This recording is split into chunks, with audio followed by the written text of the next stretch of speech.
Hello and welcome again to the Black Techies podcast, where tech and Black culture intersect. I am your host, Herbert Seward, and my co-hosts, Leslie Moore and Blackity Blackman. It's February. It's February, man.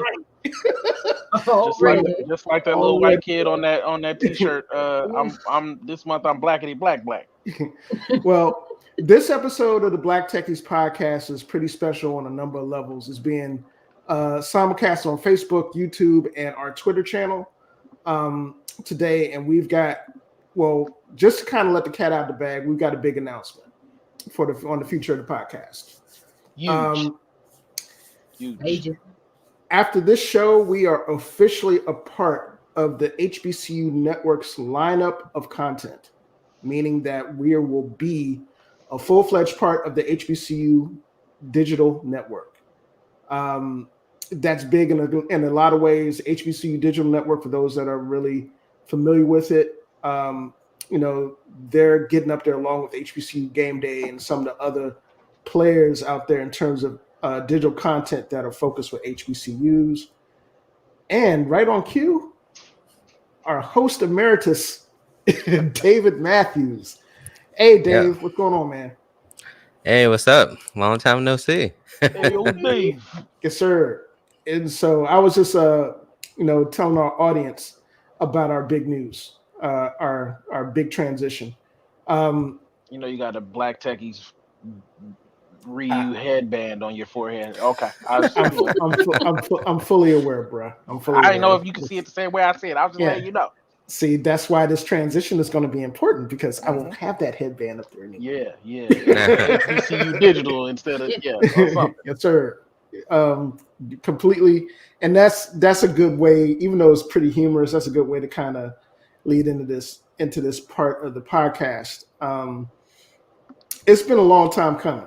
It's something that, when Dave approached me about helping with the podcast, those umpteen years ago. I was super excited. Obviously it's a niche that is needed. There are not a lot of podcasts out there that focus on what we focus on, which is, blurred culture, technology, and how that intersects with, everyday life for Black folks. And on top of that, we're HBCU friendly. So the fact that, HBCU Digital reached out to us, shout out to Adam Powell and the folks that are, that run the operation there. They reached out to us and, after this show, our next official show will be on that platform as one of the flagship shows. So stay tuned for that. That's coming a lot sooner than later, like within the next month or less, the next couple of weeks. And for those of you that are not familiar with HBCU Digital, go to the hbcudigitalnetwork.com. That's www.hbcudigital.com and take a look at their content. It's not just athletics. They're trying to really be a trailblazer in terms of condensing everything as it relates to, the culture of HBCUs and, the talent and the talent that HBCUs really, produces. So we're really, really proud of being a part of that platform. You guys got any thoughts? I'm hyped. I'm ready. I think this is a long time coming, like you said, and I feel like it's gonna be awesome. I'm ready for it. Yeah, it's definitely. Go ahead. I was it's always good to have a more established machine behind us because this voice belongs in more ears than it's currently in.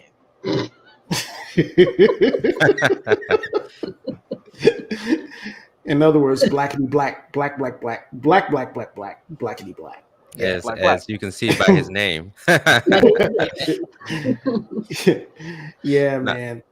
No, it's definitely going to be I think a big thing going forward. I think me and Herb was talking about like how we could take the Black Techies to the next level, and I think this is the most partner with a whole digital platform that's focused on HBCU culture, Black culture, and all that. And obviously, this is the perfect timing, like, right? It's Black History Month, so I think this is like the perfect time to kind of do something like this. So you'll probably see me a lot more, or at least hear from me a lot more. So uh, I don't know if I don't know if you said it already, but the Black Techies are an official business. Like we in there, we are an official business entity, so we can start doing things, in that manner. So But we need to holler at these folks with the CES passes for whenever this thing get lifted, so we can get invites and all that. I'm trying to get Yes, merch sir. and Yeah. stuff. Yes, sir. right. I mean, I was telling him I have my stretch goal for the Black Techies is to perhaps become like like the Black version of like The Verge, right? So like where we can right, I have a bunch of articles on the website. We can review tech. We can have YouTube, video reviews or even written reviews, right? Hmm. And so, but if it would be from a different perspective, right? It wouldn't just be just tech. It would be all right. Well, how does this fit into the culture at wide, right? Right. That's our niche, right? And I think that's something we can kind of lean into going forward. So I think this is just step one. Like, just expect a lot of big things coming in the future this year, Big not Team next year, this year. Zaguan. Yeah, Yeah. and for those folks that are part of the Black Techie Collective on Facebook, that faithful legion of followers that have been following the progression of the Black Techies, um, we got some special stuff in store for y'all too, like exclusive type content. You know, uh, we just, you guys rode with us for a long time, so for everybody that's a member, we got some special stuff planned for y'all once this transition is complete. Now, that's out of the way, we got some news to talk about. Oh yeah. Woo. That's the It's been understatement of the it's been year. a couple months since we put an Woo. episode out, so there's a lot of Okay. stuff that happened. Yes, sir. So where do we start? I I think Where we do should we mean, start with start? all the purchases being made. I think that's probably the biggest news right now. but Okay. which one? You want to start with the Sony or you want to start with Microsoft? They both made huge moves. Yeah, Microsoft is yeah, they're doing their trying to do their world domination thing for real. I mean, We can probably start with Microsoft because that was the biggest one. I mean, Sony buying Bungie is big, but Microsoft buying Yeah. Activision I mean, is it big? they Is it is big if big? you play Destiny. It's huge if you play Exactly. It's Destiny. big for the 7 million people that I don't know. I just pulled that number out of my butt, but That's a I lot, don't. though. It, Well, it might. It's probably not that many. I don't know. Somebody Google it. I don't know how many people are actually playing Destiny, but like that's their big IP, and like you said, we're gonna talk about Microsoft anyway first. So I just don't think it's that big. Yeah, I I mean, mean, I mean, like if you put them on a scale, right? If you put Bungie and Activision on a scale, I mean, woof, it'll catapult them into the next realm. How big Activision is compared to Bungie, but it's not like a Yenny, or it's not. It wasn't like Sony didn't buy Bungie. I don't believe in response to Activision buy. I think they bought them because they could, and there's probably not a lot of companies. I mean, there's probably not. Sony doesn't have the buying power that Microsoft has, and so Sony couldn't make the play for Activision. So, we just gotta kind of. I think we're gonna run into. I don't know. There's not very many top 10 studios left that can be bought. I don't know if they can afford, Ubisoft or Tencent, but we'll see. We'll see. I mean, I'm excited as a Microsoft fanboy. I'm excited to see what's gonna happen. Going forward with Microsoft having all these major IPs in house now. right. I mean, obviously, I think that the obvious play here is Game Pass, right? So if you're Microsoft, you're going to try to buy up or have as many original IP as you can to sustain Game Pass. I mean, the only reason that Netflix and even the other ones, Apple TV Plus and all that, the only reason they can be sustained, especially Disney Plus, is because they have all of this IP. Like if you're Disney, you have Disney, you have Marvel, you have Star Wars, you have National Geographic, you have all of this, Pixar, right? You have all of those studios to make things for you. So now with Microsoft, you've added Overwatch, you've added um Call of Duty, like Call of Duty, man, like that's the biggest Yeah, game that's the on the huge planet. one right there, For man. all its ills, right? For all, it takes a lot of heat, but they make a crap ton of money off of it. So I contribute to it. I own all the Call of Duty, so I can't really say anything. Same here, I dude. I'm a low key Call of Duty stan. I'm not even gonna lie about that. Pew pew. Yep. But Give me Halo any day over Call of Duty, but I well, get it. right, but no. That's a good thing though. Right now, you got Halo and Call of Duty and the Wolfenstein series, Quake, Doom. Like you have all of those first person shooters. And you remember when the first Xbox came out, right? It was known as like the first person shooter box because Halo was on it, and it was like the Yeah, best place to play. And now the they, controller was built better for shooters and all I that. mean, look, this is. I love this controller. This is the Pro controller, Xbox Pro controller. I did a review on it on my YouTube channel. Package still hot, but I did Shameless plug. it Shameless has that plug. same look. But like I mean, you they haven't really changed the design of that controller. Like not a major design, not like Is that the Elite the 2 or the Elite 1? this is the Elite 2. I mean, they didn't do a whole redesign like Sony, Yeah. but I mean that you got all those first person shooters on Game Pass. So imagine the next Call of Duty coming out and it's free on Day Game one Pass, Game Pass. Yeah. right? Yeah, I mean, the thing is, that's the value add of Microsoft. And honestly, what I've been hearing in these streets is that they're kind of working together now, and it's because they don't want to let anybody else in, right, to the game. And so there's a world that exists where you'll have a Sony app on the Xbox Game Store and a XCloud app in the Sony game store. Maybe hardware will be a little more decentralized going forward. Oh I know yeah. Microsoft is playing with the idea of some kind of like Fire Stick that you can use to plug into any TV and game on the cloud, right? And Yeah. XCloud is already up and running, and it's already fantastic. Like it already is working, and it already is working well. So, Yeah. Yeah. with the proliferation of broadband, high-speed internet, the way that 5G is going to explode, allegedly. um, I think we're getting to the point where it doesn't matter. It won't matter. Like we right now, I'm a Microsoft guy. We know Roberto. Hope he's good wherever he's at. Is a Sony guy, but there's gonna come a time when I can grab my Xbox controller and play Spider-Man, and he'll Yeah. be able to grab his Sony controller and play Halo. There's gonna come that time, I believe, and I don't Yeah. think it's that And far. just yeah, and just real quick as a quick side note to before we continue this conversation, there are only 4 of the Black Techies that are present today. Okay, so just so for audiences out there that are used to seeing rotating lineups, the Black Techies are myself, Herbert Seward, David Matthews, Blackity Blackman, aka Dominique Bass,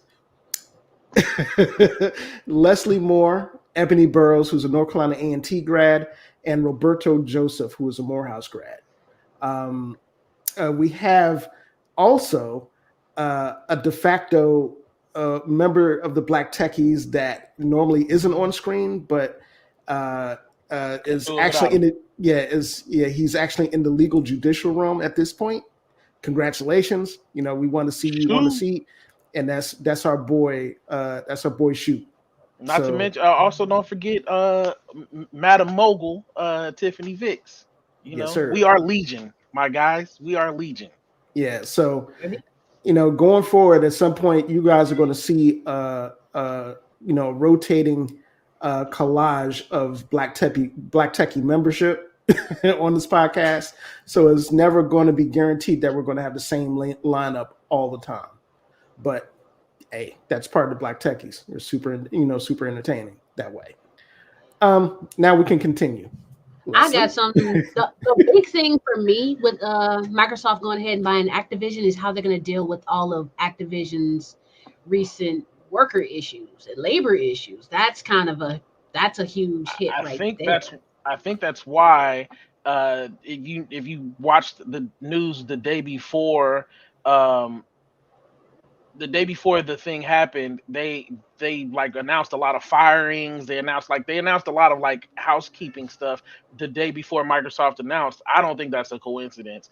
They Oh, definitely are aware of it. The usually the way Microsoft handles or usually all these companies, like the CEO usually doesn't leave, but I think the CEO is catching the boot.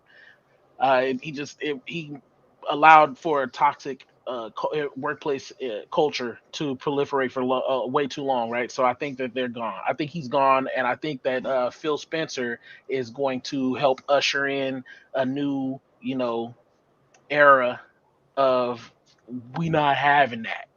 I'm hoping In the for it words of because my spirit animal, we will not have it. Oh, I'm hoping that they do go with that direction because as they keep acquiring these other businesses, because this is not even what this is the third big acquisition within the last 5 years. No, not even 5 years, too. too, yeah, Between getting Blizzard, Activision, um, they also Bethesda. have Bethesda. Bethesda's the Bethesda. big, yeah. So I mean, you're looking at Overwatch, Warcraft, Call of Duty, StarCraft, Candy Crush, Diablo. StarCraft, Overwatch. Diablo. Like all of these games are all in one place, which makes Game Pass a pretty much a steal at this point.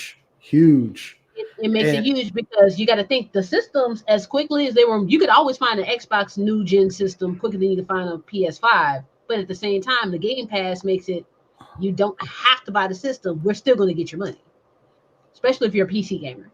yeah, And and I I mean, and I got to tell you, as somebody that was really hyped to see, other platforms outside of the big two, like Google Stadia, and some of these other, cloud platforms, I gotta say, man, I don't know, y'all, Google had to step up the game, or go the way of the dodo, because, uh, the moves that Microsoft and PlayStation are making are, they are huge industry moves, and unless you got, you know I think with Google in particular, the fact that they went away from their own studio, where they had in-house, developers doing their own games, that was huge for them. That just yeah. told me that they really ain't, they ain't about that life. They're not about, really dedicating the type of resources necessary to really, be a player in that, in this environment, on this landscape. So So it's funny you should say that, right? So just yesterday, so Stadia actually put out a few tweets trying to, I guess, reassure people that things yes, they did. aren't going. So they were Yeah, like, I almost was like, kind of pull it up, but they were like, if you hear one thing and hear this, the Stadia team is working really hard on a great future for Stadia and cloud gaming. We hope you agree, and we know the proof is in the playing. And then they went on to say, like, we're particularly proud of to be offering 50 games to pro members, and with more than 100 titles to join Stadia in 2022 and all that stuff. So, I mean, they're they're trying. I mean, I don't know what Google is going to do with Stadia. Like right now, I think they're trying to be like a white label. I think that's what they call it. Because I think with AT&T, you can like stream things if you have their servers, something like that. I don't know, but Yeah, I don't know, yeah, man. yeah, I man. mean, that said, their services. So Digital Foundry, I think. Well, I think it was Digital Foundry, or yeah, I think they did like a comparison between them, Xbox Cloud Gaming, and I think GeForce Now, the 3080, no, the 3080 tier or whatever it is, and like Stadia is like, as far as raw performance, Stadia is still like up there. Like uh, Xbox Cloud Gaming is great, but it's the performance for it isn't as good as Nvidia or Stadia. So there's still some room in there for Stadia to kind of carve out. I don't know, man. Like if I can play Call of Duty for free you and just know, pay $10 a month. Man, look, hey, that's a win-win right there. I and mean, then I don't see the path forward for Stadia. I had Stadia. It was cool that I could like take a console with me anywhere. Um, but yeah, now XCloud kind of removes that yeah, need. And also exactly. And you got more The Steam games. Deck is shipping at the end of this month.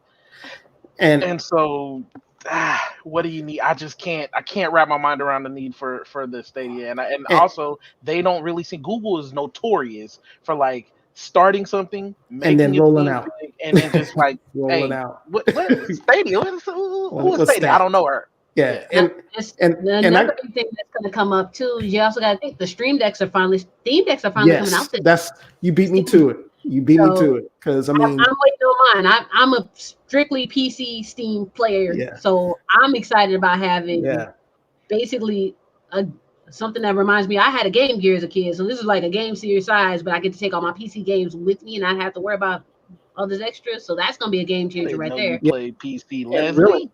and not just that. You not just got. I mean, there's that entire landscape in terms of portable gaming devices has blown up. You got the Steam Deck, you got the IO Neo.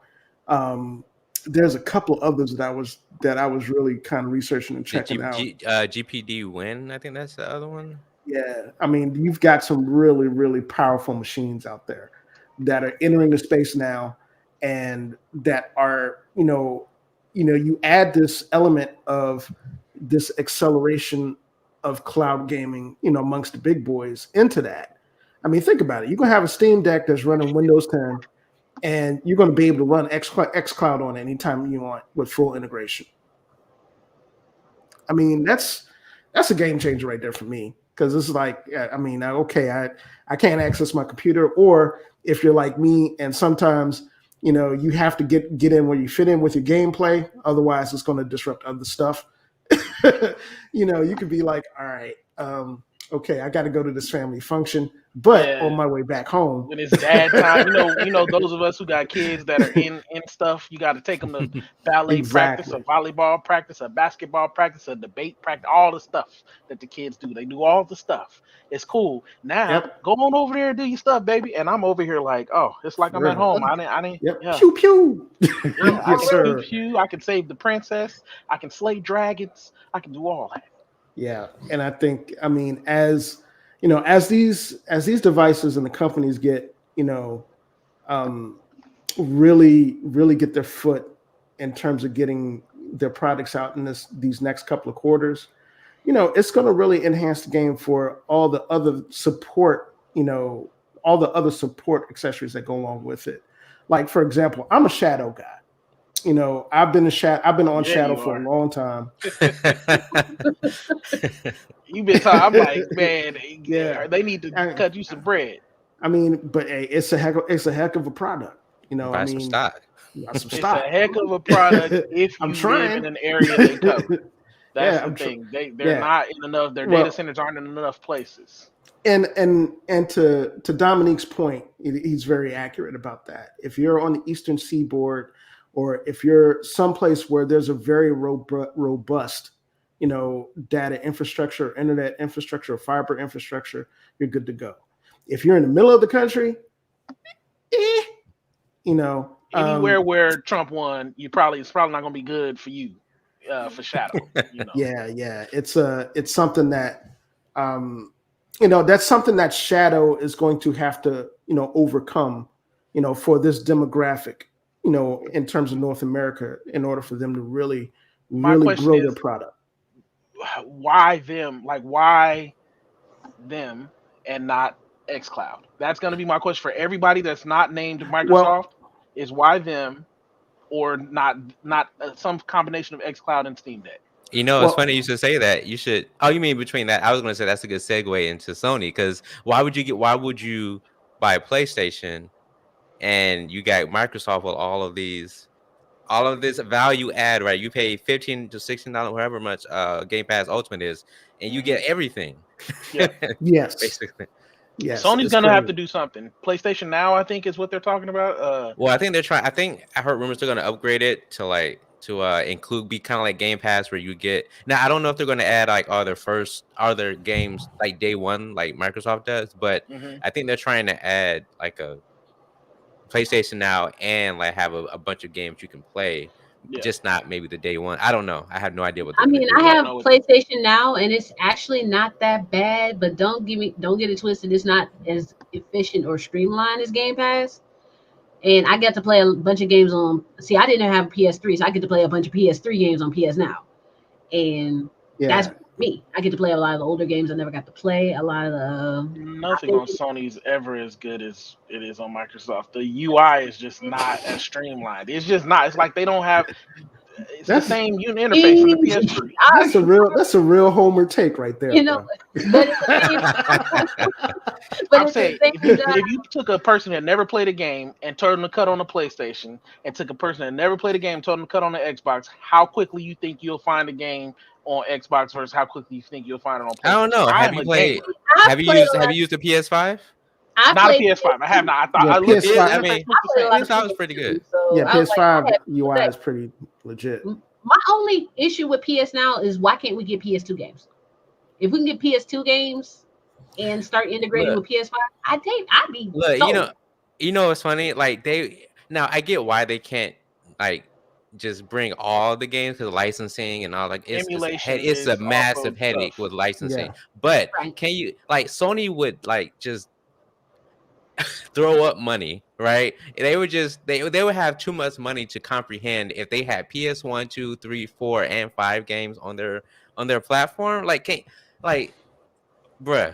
I mean, Like it's I if I you just I only have I to would pick one. definitely Yeah. I just jump want in. I would definitely they would jump roll in they would be Scrooge McDuck, right? if You I just could play the rolling games Yeah. on around. PC. If I could play the games on PC, but that's the thing. It's still hardware limited, right? Unless you You have a can play PS5. PS now on PC. PS Now Yeah. is on PC. I stream out. All I need to do is just hook my PS4 controller to my PC, and I play all my PS Now games. Like no Yep. issue.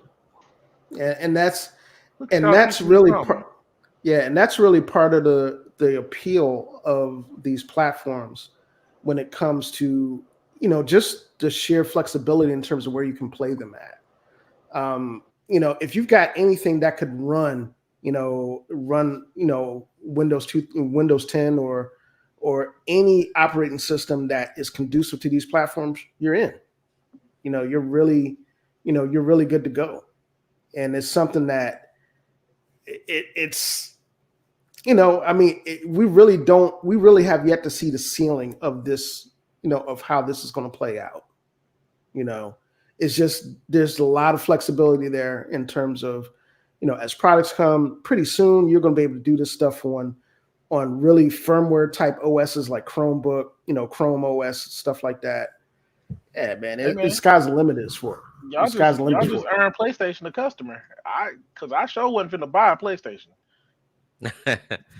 I mean, I don't know, man. I really do like Horizon Zero Dawn and I play that God on of Steam. War. That's on Yeah, Steam though. That's on Steam. But This God of War touche. is Touche. but God of War is coming to Steam also. So, but those aren't the only two exclusives. You got the Spider Man. I don't know if Spider Man's on PS now, but like I'm interested in digging in now to their whole library. If I can get access to that without having to buy a PlayStation, I don't ever have to buy a PlayStation, right? And that's what I was talking about at the beginning. I didn't know that this was a thing because I play my X. I have a Xbox, but I don't ever like it's not even hooked. It's in a box.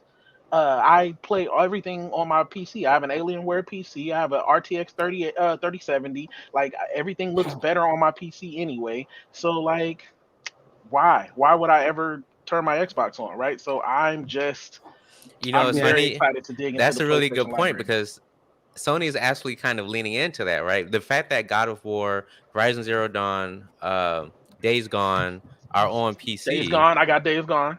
right? So I think Sony is seeing the value of PC gaming, and they're going to start putting more of their exclusives on PC. Ghostwire Tokyo is going to be is a PS5 console exclusive, but it's also going to come to Steam. It's in my wish list right now. Hey, yeah. Yeah, it's really, I mean, like I said, sky's the limit, man. It's really something that is going to be endearing to a lot of people that, I mean, just for lack of a better word, don't want to cough up the bread to buy, a next gen platform or to buy, you know, or to just incur that type of overhead and cost. You know, I mean, if you're running an old PC, if you're running an old laptop that can handle Windows 10, you can essentially access all of these services. And that is, that's the draw. And that's going to bring in a lot of, that's going to really um, expand the audience for, Xbox, doing xCloud stuff, as well as other platforms that invest in the technology. So it's something that like I said, it's a game changer. We just don't know how much the game is going to change yet. Yeah. So going to Sony buying Bungie. So I read, I think was it The Verge? I think it was The Verge. I think they put out an article saying like the reason why they bought Bungie is to compete with Fortnite or something like that, because they don't really have like a live service game that they can monetize in perpetuity, basically, like kind of like Fortnite, right? And that's kind of partly why they bought Bungie's, because now they can utilize Destiny, even though Bungie's still going to remain like an independent studio or whatever, and Destiny is still going to be played on other platforms. But I think they're going to try to use Bungie's knowledge and their expertise with monetization of a live service game and like use that to kind of compete with Fortnite and compete with Call of Duty and all that kind of stuff with They Warzone, still right? have some So pretty good FPS IPs that Sony, crapped the bed with. What was it? What was that one that came out on the first PS2? It was really good. I hate Resistance PlayStation. Resistance. Probably Resistance. Yeah. Yeah, Resistance and was Killzone. actually had a decent story, Yeah. and Killzone. Yeah, so you can imagine what those guys at Bungie could do with those IPs, right? And so I'm actually kind of looking forward to see what they do with it. But that just the reason that news isn't that big to me is because we're talking 5 years. The development cycle of a game from like starting today to like execution to us seeing a game, we're talking several years, right? And granted, Bethesda doesn't have an Elder Scrolls dropping tomorrow either. So I guess, but it's just like we know what we're gonna get from Bethesda, right? We have that. You got Just it's Starfield like, coming out. yeah, Starfield's coming, even though it's not. I don't think Starfield's an exclusive. Is Starfield a console exclusive? I don't know. Yeah, I don't think it is. I think all their current multi-platform games stayed multi-platform contractually, so they're not going to break those contracts. And they were very vague. Like for instance, the next three Call of Duties are contractually multi-platform, but Microsoft kind of said, and the way they said it was like, we're not going to do anything to mess with those contracts. But the way they said it left room for them to be like, at the end of these three games, bye bye PlayStation, just like PlayStation screwed Xbox people with baseball. You know what I'm saying? Yeah. And real quick, we've had a cameo appearance from our fifth Black Techie, Roberto Joseph. Welcome. What up? What up? What up, How's man? everybody doing? Yeah, man. CP time, bro. CP time. Yeah, I mean, we Man, you gotta know what change happens that. when you got two jobs and a third job as a husband. Hey, Hey. I hear you. Bruh. But yeah, we were just essentially talking about the landscape changing and Microsoft, putting their world domination face on and buying up Mhm. everything in sight. And So I guess do you have any thoughts about, especially you're a Sony person, aren't you? Aren't you a PlayStation person? I mean, I'm kind of curious as to get your thoughts. not really. oh, I Like was gonna say, I thought I you were do about both. I thought you were about to I'm tell the sorry. people a lie. Don't start off with a lie, Roberto. It just happened to be here. I mean, I'll be honest. I'm not super concerned about like PlayStation, Sony buying Bungie. I know wasn't like a counterattack because you'd have to be working on that for months before Yeah. you can announce a merger. I mean, like I was working at T-Mobile back in 2013 when we announced internally we were buying Sprint, and I mean, you see now it's like last year or the year before last, maybe they started allowing Sprint people to use the T-Mobile network. So like, I don't like everybody's like, oh, it's a counterattack. Like Bungie, like, I mean, unless you're going to make a random other Destiny, like I don't really see it. Although Bungie, very good studio, not saying anything wrong with that, but buying Activision is very different. And it's like I look at it the same way that I look at Ford, the CEO of Ford, saying that he could literally stop making internal combustion engine cars and switch to EV to catch up to Tesla, and they would still profit. And I'm like, that you still have to have the product and you still have to have everything behind it. And again, last generation was the first generation I've ever not had an Xbox, and they did nothing to get me. Like I mean, now that their new one is backwards compatible whenever it's in stock, I'll buy that. I'll go back and I'll play the Gears of War. I mean, Star Ocean or whatever the hell is like that they're getting from the deal. Like it's again to me, Starfield. That's how interested I'm in. You know, like whatever it is that they have, like I'm probably not going to care enough to get it. Like Sony didn't do a good job of pulling me to get an Xbox. I mean, get a PlayStation with the Order 1883, but it was an interesting game that I played for 4 hours. And I don't think Microsoft didn't have that for me last gen. Like they didn't have a God of War. They didn't have a, Horizon Zero Dawn. They had Halo. They had Halo, but they've had Halo for like 10 years. And I'm looking forward to playing Halo again because I love Halo. But that didn't. Infinite is Halo amazing, wasn't, by the way. Yeah, and I'm sure it is. Shout out to Ron because he worked on it. Like I'm sure that it's amazing, and I will play it. But I think 2 years ago, when Xbox told us that their new system was going to be backwards compatible, it left me not needing to buy the last one. So now, if they feel like they're going to buy, like Call of Duty's not going to make me buy an Xbox. So again, I'm weird in that way. Well, so to be fair though, if Call of Duty was console exclusive, it might not move you, but that is a console. Yeah. That is a system that people buy consoles for. I mean, that's a game that people buy consoles for. I don't think that neither system offered me anything either. So I agree with you. There was nothing I had to have on that. The only thing, God of War felt like, and Spider-Man. It was real close. God of War and Spider. Those are two things I was going to say. Yeah. Those two games felt close enough to that I almost did it, but then shortages and cost. I'm like, I'm only going to play those games for a month max before I'm back on League of Legends. So it's like there's no replayability in God of War. So you are lying. I played it twice already, and I don't have time. And I could go over there and grab my box of games that are still unopened because I still haven't opened. Are there branching storylines? Is that why? No, it's branching skill trees and different things that you can get, and like beating the Valkyries. And I mean, that's like replaying Dragon Age Origins, man. Yeah, you could play. You can go through as a wizard this time, and then go through as a tank the next time. But real talk, it's the same story, right? And so some people do that replayable stuff, but a lot of people they play through the game, they get through the game, they're done with the game, right? Yeah. And so I hear what you're saying, and I agree with you. Neither console did it. You just happen to lean more Sony. I happen to lean more Microsoft. Ergo, you have a PlayStation, I have an Xbox, but we'll both probably end up with both by the end of this generation. Yeah. I'm sure. Like I said, I'm sure I'll get both.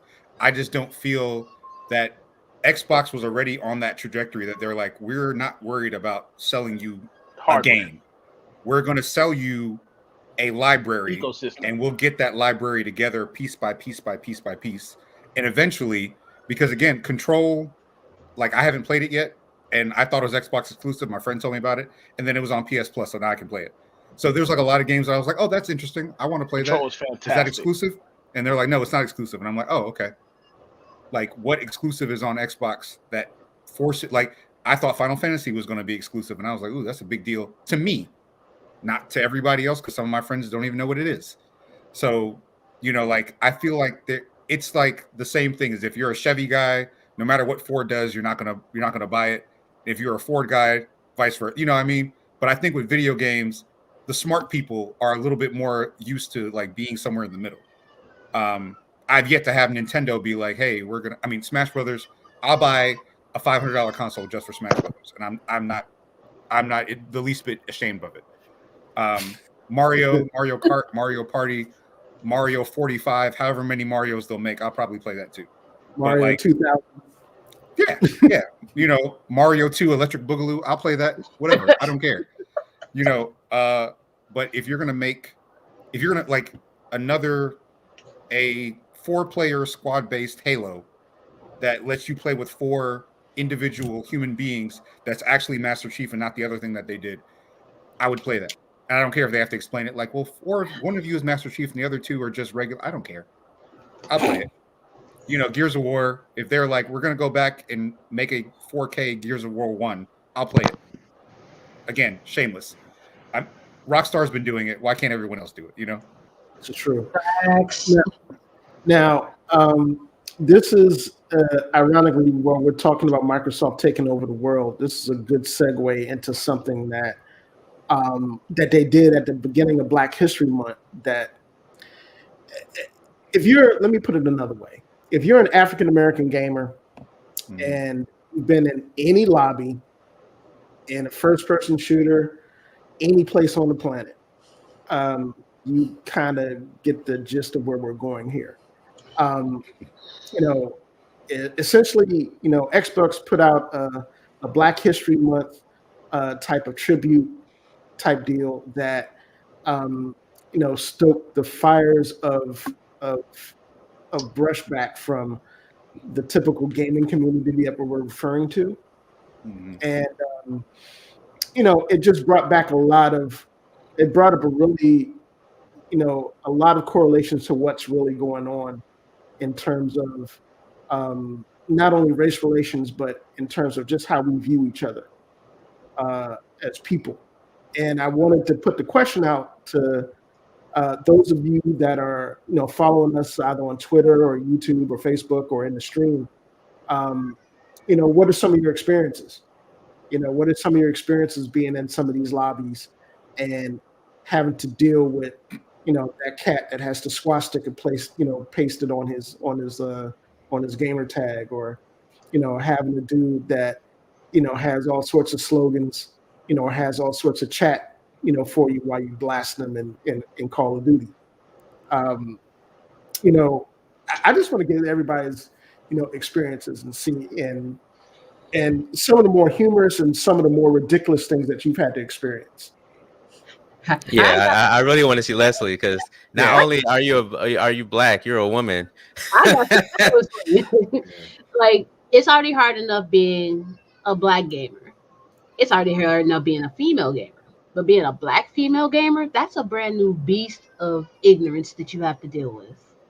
Because Angelic Layla, who's in the chat, she knows exactly what I'm talking about. She's also a gamer. She's actually came in second when Game Informer had their last gamer standing. She came in second place overall. Yep. Shout out to Angelic Layla for joining us on the stream. Thank you for your support. So, just as stories go, being a Black female gamer and dealing with these real gamers per se, I say that with quotes for a reason. Yeah. It's dealing. You have to deal with their feelings are hurt because they lost. Their feelings are extra hurt because they lost to a woman. Well, first their feelings are extra hurt because they lost to a Black person. Then they lost to a Black woman. Oh, you're all kinds of female dogs. Why aren't you in the kitchen making a sandwich? Or why aren't you frying up some chicken? Who's watching your kids if you on the game? Are you always on the game, or are you doing this just for $40? You get. I hear a little bit of anything and everything, and the only thing I really can say is you took that L, and I'll give you another.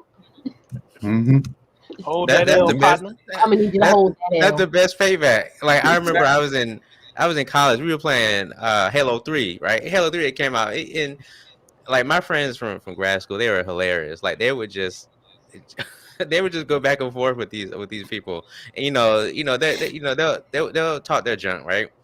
And at the end of the game, I look at their KD and it's like 5 and 15. I'm like, so not only are you racist, you also suck. Yeah, you suck twice.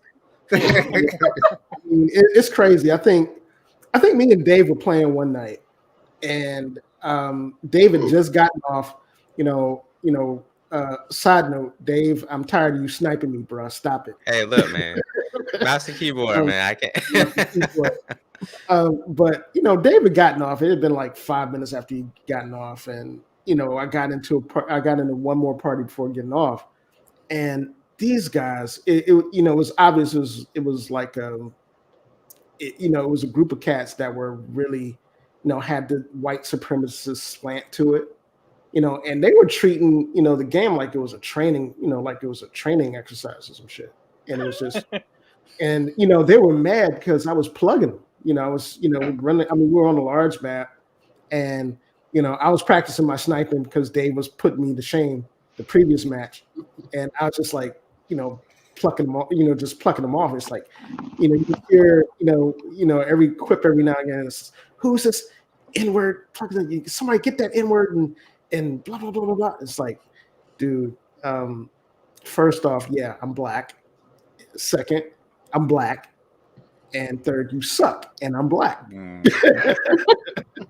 the only way to really combat stuff like that, in lobbies or in games is, one, winning, because winning, is very cathartic in terms of dealing with cats like that. There's no way to shut, a racist or anti-Semite down, than just putting one between his eyeball and saying the game's over.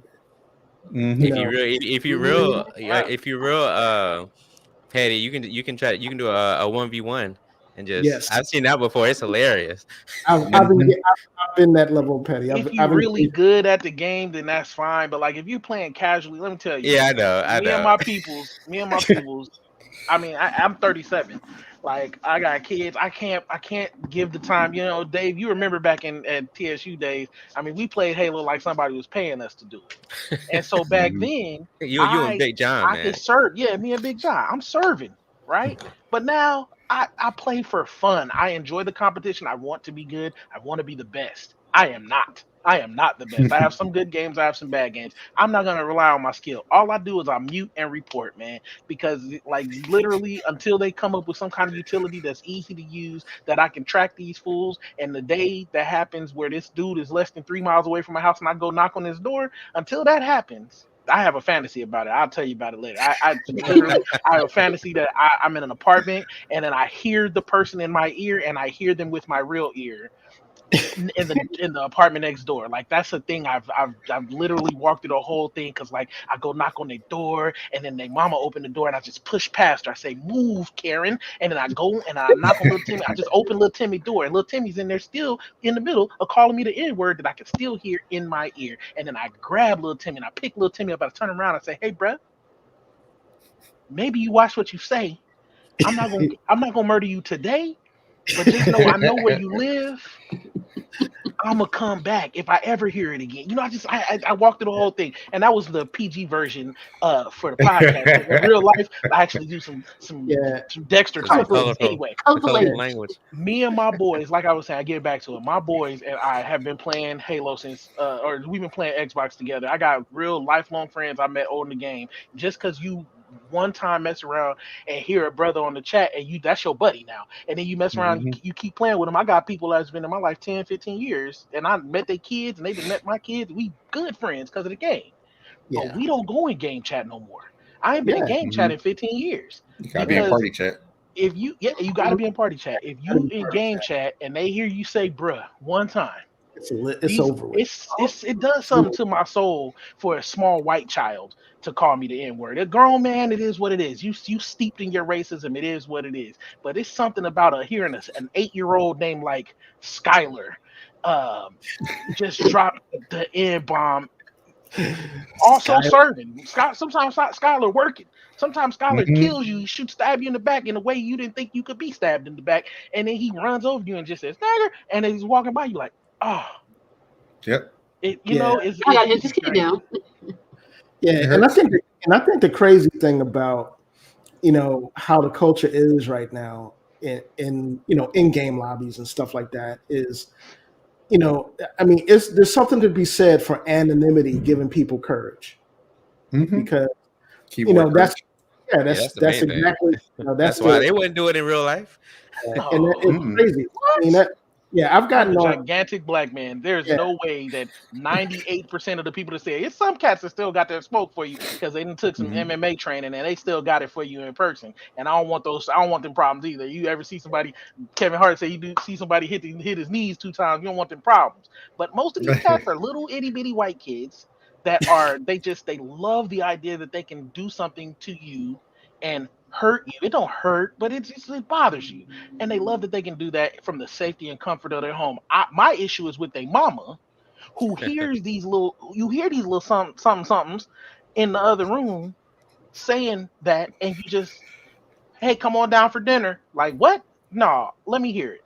Let me hear it. I'm Yeah. kicking the door in. And Well, see, there's another side to that as a female gamer we gotta deal with too. They say a whole lot of smack in the chat. They say a whole lot on the keyboard, Slide the and it lets you know DMs. you in my inbox. Hey, what's going on? Yeah. Like, keep that energy. I don't need you in front of everybody talking about, oh, I'm not this, I'm not that. And next you know I got a whisper on Twitch. So where They are you read so a at? book. What's going on? They read a book that said if they nag you, that's the key to your heart. Right. They can't make Right? you feel too Yeah. good. They got the wrong one. I'll just say though, man, I haven't been in Warzone in a long time, and I hopped in the Warzone, when Vanguard came out, just to try it out, and Mhm. the most entertaining game in Warzone I've played in a long time was the sister being in Warzone and just murking a whole rank of white dudes that couldn't just wrap their mind around the fact that, a sister was just blazing them. And I mean, by the time the match ended, they were just flabbergasted. They couldn't even get the insults out they wanted to get. They were just like, "Well, somebody get her!" I mean, it was comical, and I mean, Mhm. there were a couple of us, a couple of brothers in the chat, in the game that we stopped playing for a minute, hit her up on PMs like, "Thank you." Because we were plugging these guys, and these guys wouldn't stop talking. And the fact that she got in there and did the work that she did, and she was just matter of fact, she was on mute the whole time. She didn't respond to nothing. All she was just doing was just plugging people all over the map, and it was Yeah. just it was epic. It was a really Mhm. it was one of those things that really made. Normally I hate Warzone, and I stay away from it because you got a lot of you've got a lot of folks that really exploit that environment in terms of cheating and all sorts of stuff. But it was. I mean, that was one experience that I could chalk up to being one that was very pleasant, and that was because in essence, people just got shut up. Yeah. I will tell you from the other perspective of it. Most of the PlayStation dudes, you ask anybody, they don't usually have headphones on anyway. But I don't bother when I go play competitive games because the moment I speak and they hear this wonderful baritone, they already know. They was like, "Oh, that's there go Devon on the other line over there. Like somebody shoot Keith. I know he over there. You know what I'm saying? Like I'm not I'm not trying to hear it. So like when I go play, I usually don't even have the headphones. I'm sure my teammates probably like, watch out, turn around. I can't hear you. I'm in mute. I'm over here. Just the game music is playing, and the little characters are talking. Like, and that's all I hear because I don't bother with it because I don't play video games. You know what I'm saying? Like I worked for 5 years in Conyers, Georgia, and I live there. I've been called the N word to my face several times, and like not even like angrily. Just like they called me the N word, like that was my name on my name tag, and I had to look down. I was like, "Damn, did you say that to me?" You know what I'm saying? So I don't need it. You know what I'm saying? Like I'm cool on that altogether. But Wouldn't it be an definitely, awesome world if you could have it though? What? oh man, like look, I've when I was younger and more angry, uh, before fatherhood mellowed me out, I definitely almost lost my job on several occasions. Actually, This I to quit one mellow place you? on 1K. Oh yeah, this is the mellow me. I quit my job on one occasion because someone called me the N word, and I told my manager. My manager was like, you can't take things personally." I was like, What? Yeah, and then I Was this a called. I was white like, man? oh yeah. He was like, oh, you can't take that personally, and I was like, okay, bet. And I was extremely rude to my manager the rest of the day. Like I asked him, like he was warming his food up, and I asked him, did his wife cook that because it smelled hard? Did she know how to use seasoning? I thought he said he was Italian. I know, like I watch, Bro, Wow. like I watch Goodfellas. Their food looks good. I don't know what that is. Like what you, and he was like, "Oh, what's your problem?" And I was like, "You shouldn't take it personally." And the same customer that he had in there, man, I was talking to that customer. I was being so nice to him, and of course, I overcharged him for everything. I made a bunch of commission off him. I As you sold him should. the wrong things that weren't compatible, and he had to come back. And I was like, I'm sorry, sir. I'm black and I don't know things. So you probably should have got somebody smarter and white to help you. But everything has a 10% restocking fee. So if you want to return any of that stuff, it'll be $245. But I'm sorry. I'm not for that. Like if somebody were to call one of my kids that right now, I probably would not be as mellow. But me, come on, man. Like I look better than you. I smell better than you. I'm better at life than you. Like, why you'll call me the N-word and you sitting there, you like ASAP Rocky. You like all my music. You like the way that we dress. You like the way that we talk. There's Asian people trying to get their hair to look like mine. I can't for a second be bothered to be offended when I am the thing that you want to emulate and I'm the thing that you adore. And my culture is the thing that is culture. We are pop culture at this point. Like I've never seen so many. They fought it for so long. They fought it so hard. They did. And the only time I ever heard rap music was a stupid McDonald's 365 commercial. Like McDonald's celebrate blackness 365, and they have like a little hip hop in the background, but it's always like Young MC or something, bust a move. And now I can't watch. It's crazy. Everything is hip hop. This is something we probably got to talk about on another episode. It's not really that tech related, but there is so much black TV on TV right now. Yes. It's black cartoons, it's black shows. They got black nerds, they got black cool people, they got black heroes. It's like Power has its own universe that's got spin-off shows. Like, man, it's a good time. This is a good time to be growing up black and say, I want to be something. Whatever you think you want to be, you can see it on TV, man. Like there's doctors and lawyers and it's great, man. I'm envious of my daughters that they get to grow up in a world where they see black presidents and black doctors and black scientists and all that, man. Yeah, that's definitely a topic for a future podcast. A whole thing we could do on that. Yeah, those podcasts that will conveniently be located on the HBC Digital Network. And shameless plug. And essentially, for those folks that are listening or have joined the show a little bit late, the big news for the future of the podcast is that the podcast will officially be a part of the HBC Digital Network's lineup of shows and content going forward. So that's news, and that's the HBC Digital blurb that we wanted to get out there. We need some HBC Digital like do-rags so we can wear it during the show. Bonnets. Bonnets. What we got? Yeah, I'm with it. Yeah, that branding is coming, by the way, folks.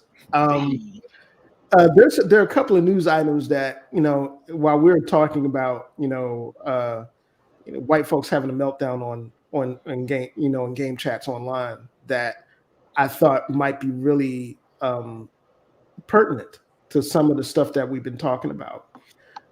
One is from The Verge, and it's the FBI using geofence to serve a warrant, in Seattle after BLM protest. Ooh. I don't know. That's I interesting. heard about that one. Was that? Yeah. So just if your phone was tagged in that area, they're arresting you? Mm-hmm. Or serving warrants. So here it is. Serving warrants for what?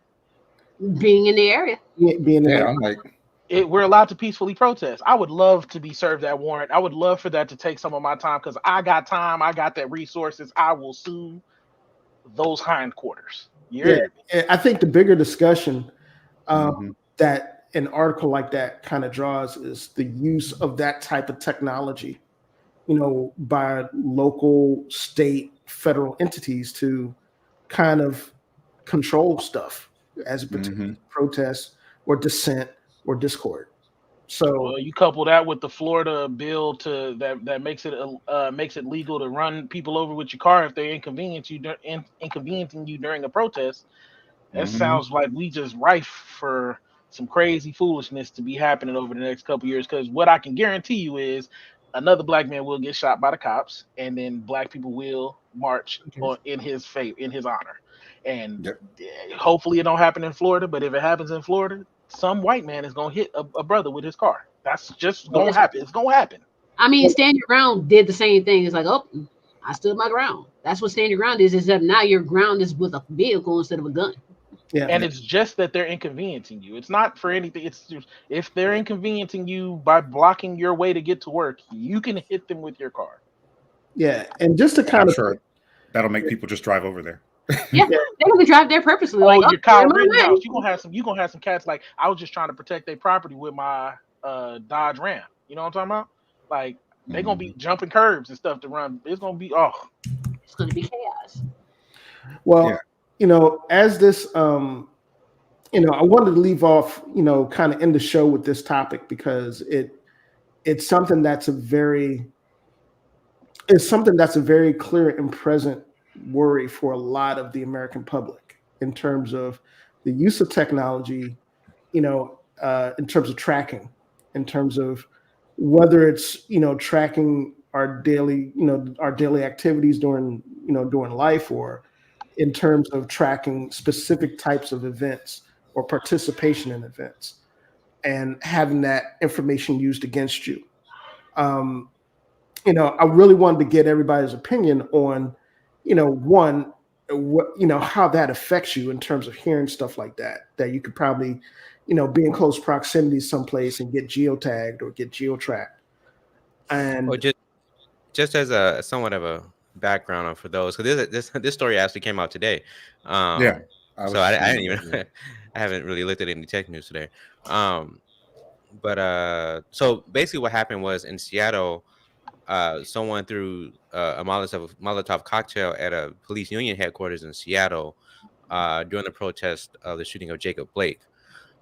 And so what happened was, in order to find out who did it, the police issued a geofence warrant where, like, within a certain like geographical area, Google had to release, or not, well, they had to release an anonymized list of devices that were within that geographical area. And if one of them or if some of them seemed suspicious, then the police would ask for more information.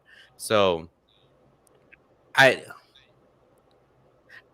I would need time to think about this. On the one hand, I can see a legitimate use if you're trying to find out who was at a certain place at a certain time in order to find probable cause in order to arrest someone, right? I mean, I don't know. I'm looking forward to seeing what you all think about it, but I don't. I just know they're gonna abuse it. I don't know. That's the I hear Yeah, what I you're guess saying, that's the and thing. Is there's no who watches the Watchmen, right? Like the idea, like they're talking about using facial recognition, and we know firsthand that facial recognition does not do justice by brothers or black people, I should say. It does unless not you do have a well with Pixel dark 6. skin.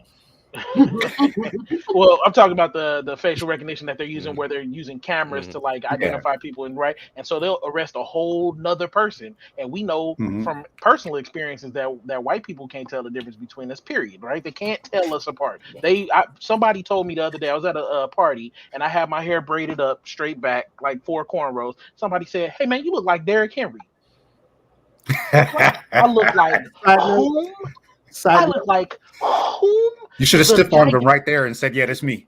Listen, the only thing we got in common is our hair, but I know that they can't tell us apart. They can't tell us apart, and their computers can't tell us apart. So I already know if you give them access to this kind of power, it's just gonna contribute to the. My thing is, every interaction with the police for a black man or a black person could be it for you for this chapter. You know what I mean? That could be it, right? And so I want to reduce the frequency that we are contacted by the police, and any piece of technology or any legislation that allows for police to wantonly engage with black people cannot be good. And we'll look at it 10 years from now like, why didn't we think that? Why we do that? Why we thought that was a good idea? We gonna say it. I don't like it. I say I don't like it for 2 reasons. One, you're putting up a geofence. Who's to say it's already bad enough you go on social media, you can see where people are at all times. They already snitching on themselves. They can be, I'm in Walmart right now. I'm doing this. I'm out here. I'm out there. That's one way you say where you're at. 2, what if the person you're looking for didn't even have their location on? That's not even a guarantee. If they didn't have their location on, okay, you're still not going to find them because they technically weren't there. Anyway, And then the third thing is, what's the radius of this actual net that they're looking for? What is the actual, how far or how wide is that net cast for who they're looking for? So so at least according to the article, they actually have the exact latitude and longitude coordinates on the article. So it was like a rectangular strip. Uh, I don't really know like how many city blocks or anything like that. But there is like an exact. But I But mean, I mean, point are we taken though. talking about Point taken though. 5 devices or are we talking about 500 devices? exactly. What if somebody just happens Yes. to be walking, like I'm walking my dog. Suppose I'm out there, I'm walking my dog. I don't know what's going on over there. Oh, there's a group of people. I'm walking my dog. I got a warrant just because I happen to be walking my dog at that time, not even knowing what's going on around me, not even paying attention to anything going on around me. Now all of a sudden I have a warrant saying I possibly might have had the off chance because you were in the area done this crime. So we're just giving you a warrant just because you just so happened to coincidentally be there during that time. It's BS Yeah. to me. Yeah, I don't like. and that's what they're gonna do. And they're gonna Mhm. use it to get the paddy wagon. They're just gonna roll up and just, hey, go scoop this dude up over here, this dude up over there, that young lady over there, get her. Like they're just gonna just increase, like I said, increase interaction with the police can't And be a good thing. then who's to say the people they're rounding up match the description of the suspect? Because we all, in some way, shape, or form, have always fit the description, no matter what the description is. Mhm. Yeah, I think that it's gonna be hard to try to figure out like, okay, like let's say the Google told them there were 500 devices within that area between these two time periods, right? I mean, how do you really find out how? I don't that would be really hard to do to Yeah. define. Now I will disclose as transparent as I can be. I am a federal employee. I won't say what agency I work for, but I am a federal employee. Mhm. So take that how you will. But um, I will say the FBI is going to have a really hard time trying to figure out who is there. And then, like you said, I mean, if you get a knock on the door from the FBI and like we want to talk to you, were you in this area? I'm like you said, I'm just walking my dog, man. Yeah. Yeah. And I mean, and who's gonna say, "Oh yeah, I went there to throw the Molotov"? Dude, My dang, bad. you got me. My bad. Hey, go ahead. You got me, bro. Like, no one's gonna do that. Anybody you ask is gonna be like, "Were you there on September the 4th?" I'm like, why? Who Nah, asked you? fam. Who Yeah, else was nah, there? fam. Hey, I don't know where I was yesterday. as a quick disclaimer segue, the views of Roberto and Blackity Black Man are not necessarily the views of the Black Techies or HBCU Digital Network in We general. probably need to put that in writing somewhere at the beginning and end Yeah. of every episode, just Yeah, to I've been protect good. HBCU Digital and y'all's Yeah. careers. But yeah, I just know that there's no way, because again, increasing. I think I said it already. I live in Georgia, um, and I vividly recall living in Conyers and being stopped. I lived maybe 2 miles away from my job at Circuit City, and I was pulled over every day going to work every day when I was driving the black BMW I used to have. I used to have a 1998 BMW 540. It was all black, black wheels, black headlights, black taillights, but legally tinted, not all the way black. Every day I got pulled over, and I need to put my car in the shop. I rented a Trailblazer, no window tint, no nothing. Had on my Circuit City shirt. Went there, still got pulled over. So I was like, well, maybe it's my car. They're like, got a drug dealer car, even though I had a Marine sticker Marine license plate because it was my brother's car that I bought from him, and I just didn't change tags. I'm like, Marine tag, yeah, I'll never get pulled over. Wrong. So all I'm gonna say is that I already know that I've survived, and thank God I've never been. I've been put in handcuffs. I've been had my face in the concrete a couple times, but I've never been inside of a cell because of what I did. I've been in there for other people, and I've been let go, but I've never been in there because of what I did. And I know that every Allegedly. interaction, allegedly, I'm about to call again, the Marcus, Roberto Marcus shoot. are not Hey, necessarily the shoot. Black Techies Podcast and HBCU Digital Network. I've never been in a situation where I have known I was guilty, or I had been guilty and I had been accused of the thing and I had been resistant to help or do anything like that. Anytime I've been pulled over, I've tried to comply, and you try to tell me I'm doing something, and I'm like, I'm not. I don't know what you mean. Like I got pulled over. They brought the measuring tape out to see if my car was too low. I've got attempted to be detained because my car was too loud. I live in Conyers. There are lifted pickup trucks and Harley Davidsons riding up and down the street where I can't even hear the cop talking to me. And I'm like, can you stop for a minute, talk? I can't hear you with all the things moving past. Okay, now that they've gone, tell me again why my car is too loud and it's at idling and I can talk to you over it. You know, so I already know there are biases in everything. I don't want to be introduced to more opportunities for bias to go the wrong way for me. And I thank God that I've made my way out of every single interaction I've had. And some of the interactions have been pleasant. One interaction, I sold the guy a TV later that day. He was like, "Oh, you want to work?" I'm like, "Yeah, I'm just wearing the Circuit City shirt for fun." No, I'm going to work right there. Like, come by, I'll give you a discount. And I gave him a discount. You know, like, so not every interaction was I was in there. It got to the point where I was just annoyed more than I was afraid. And he pulled you over after work after you sold him the TV? He pulled me over a week later, and then we laughed about it. I'm like, how many black men? And at the time, I had like a big fro. I'm like, how many black men are coming here with a ponytail, driving past you in a black BMW with a Marine tag? Like, you've got to know it's me by now. Like, at some point, you got to know it's me. Because I'm like, hey, Herb, you know, like, and he's like, oh, hey, Roberto, what's going on? I mean, you do have a very cop name. What's funny, I had the same experience you had, except I was 19 years old working for General Motors as an intern in Bossier City, Louisiana. I drive up the road. My apartment complex was in Bossier City. The GM plant was in Shreveport. I drive back and forth every day. Same road. It was new. The complex I was living in, brand new. Nothing but pasture around it. Might have been a year or two old. Every day getting pulled over. Like, hey, I live here. I live here. I live here.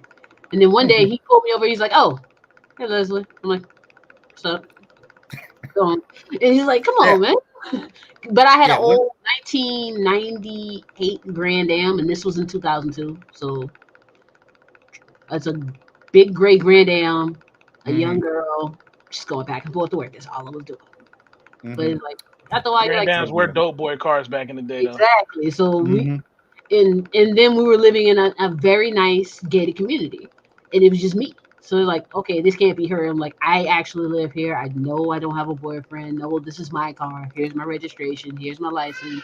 I don't even have a speeding ticket. I have no tickets anywhere at the time. And I'm like, you're pulling me over expecting to find somebody new in this car. It's still going to always be me. And that's the hard part, I think, is just trying to convince somebody that knows that you have every reason to lie because you're afraid or because they already are assuming you're guilty. And they're just like, I know you're doing it, man. Like, I know something, like, you know, it's like if I see Dom walking around with a PlayStation shirt on, I know he's doing something wrong. Like, I'm like, you out of place, you out of uniform, you out of pocket. Like, I already know there's something going on that you're doing that you're not supposed to be doing. Because God forbid they geofence him and come with the receipts, and they're like, yeah, we caught you on surveillance. And he's like, let me see, PlayStation shirt? Nah, bro, that ain't me. I'm paid handsomely by Microsoft, in my opinion. All right, I'm gonna have to duck out. Unfortunately, got a family time coming up, and actually the food is here, and I'm hungry. So that's the real reason. Go ahead. Yeah, it's about that time anyway, folks. It's Black History Month. Don't lie to us. We got some wings, some wings coming in.